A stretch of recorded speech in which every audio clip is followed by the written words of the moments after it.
Welcome to my podcast. My name is Queen Lee, and today's guest speaker is City Calloway.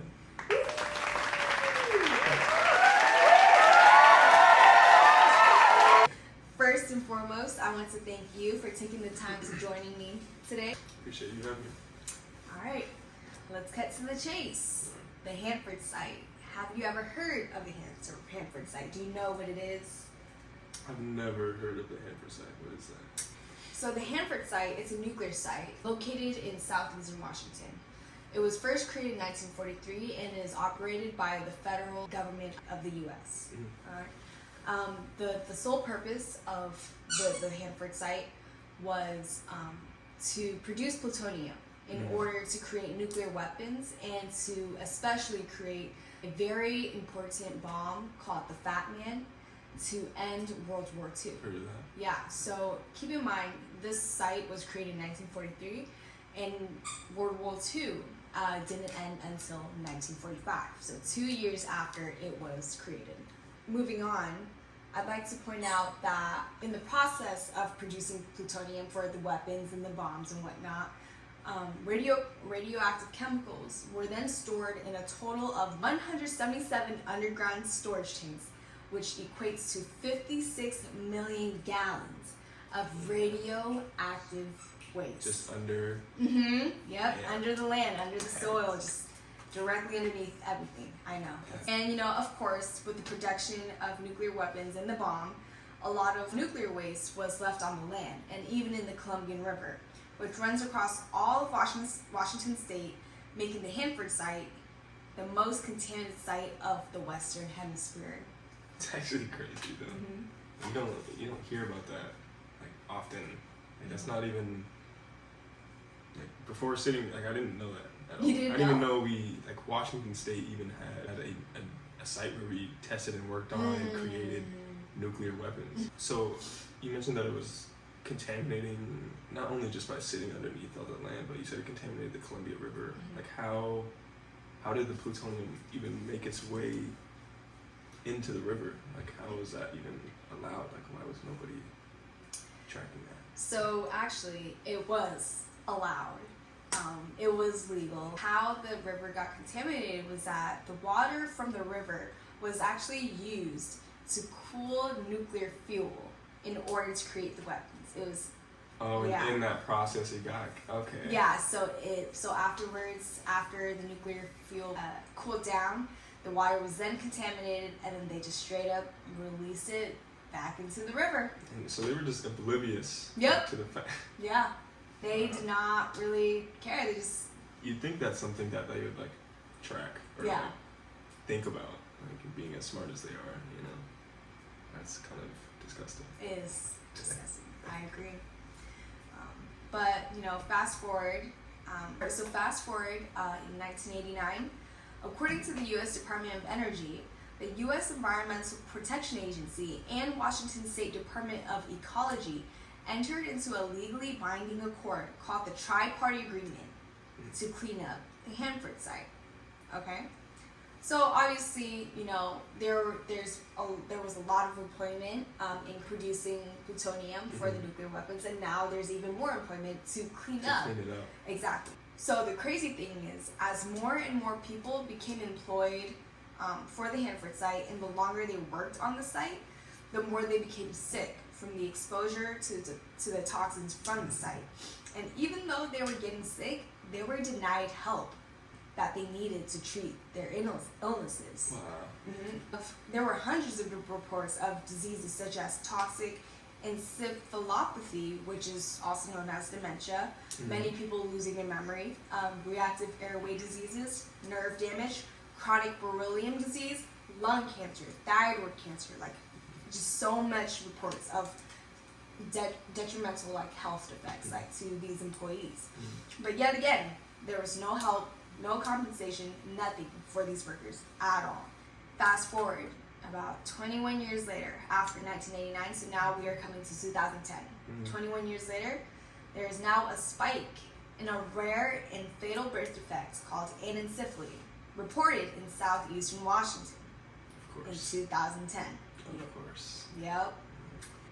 You mentioned anencephaly. Mm-hmm. I'm not entirely sure, one, what that is, and two, like how exactly is that linked to the radiation or the effects of plutonium in that area? First and foremost, anencephaly, it's a birth defect that occurs in the neural tube, which forms in the brain and the spinal cord. It happens when it fails to close early in the pregnancy. So it will cause the baby to form an underdeveloped brain. It will not have a forebrain. It won't have a cerebrum, and the cerebrum is responsible for like learning, for speaking, for muscle functions. All sound critical to human life. Exactly. And in regards to anencephaly with the Hanford Site, here's the thing. The case for the spike in anencephaly in southeastern Washington, it's a mystery. Mm-hmm. So there's no conclusive statement saying that it's due to the for Hanford. Sure. So there's nothing, you know. Even with like the evidence lacking to truly determine that it's from the radiation there, what like would be like the comparison of like the rates of people claiming to have anencephaly there and people diagnosed with anencephaly like anywhere else? Yeah. So on average, about 2.1 in every 10,000 babies of the U.S. get anencephaly. Okay. But in this case, in southeastern Washington, it's 8.7 babies per 10,000. Yeah, so almost five times. Yeah, and that's all. Again, that's another thing that's not looking good for their case if they were to try and defend the fact that it's not because of the stuff they had going on there. Yep. So again, in 2010, there were 41 mothers who have reported losing their babies due to anencephaly. And all of these mothers, they all live in Yakima County, Benton County, or Franklin County. And can you guess where this Hanford Site is located in southeastern Washington? Well, based off what you just said, I would assume somewhere in Yakima County or Benton County in the last one, yeah. Exactly. The Hanford Site is located in Benton County. And if you were to look at a map, an overview of a map of Washington State, you will see that Benton County is right in the center between Yakima County and Franklin County. Wow, so it's not even just affecting the immediate area, it's spreading further than that. Yep. And they're still claiming that it's not. That's crazy. Yeah, apparently state and federal health officials have apparently been trying for years without success, trying to identify what's causing this crazy spike in southeastern Washington. Yeah.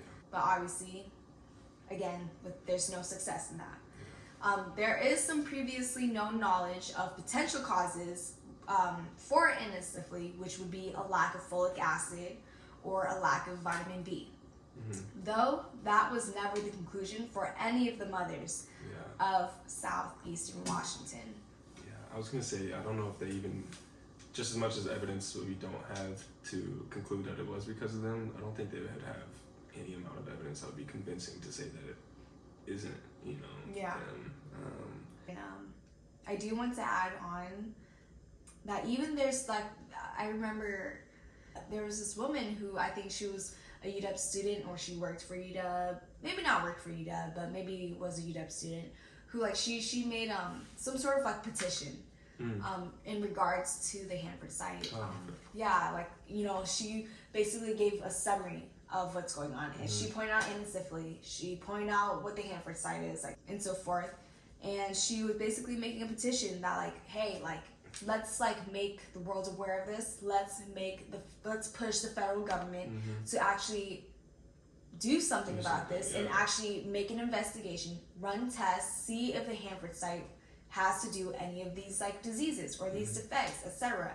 And I think when I seen that petition though, there was like only 500 people who signed the petition. I know.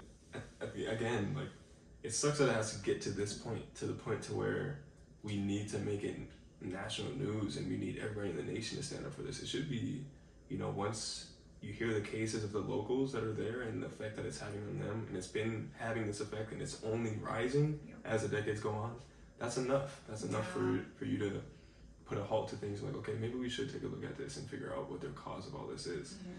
And again, I think if they proceed to go about this the way they go about this, and the people go about it the way it should be handled, where we bring it to them, you know, we put more and more pressure on them, it's just going to make it worse, because it's going to make national headlines. It'll probably make worldwide headlines, you know, hearing that the United States government has been forcing, or not forcing, but allowing people to work in an environment that is clearly not safe for anyone, you know, for any party involved.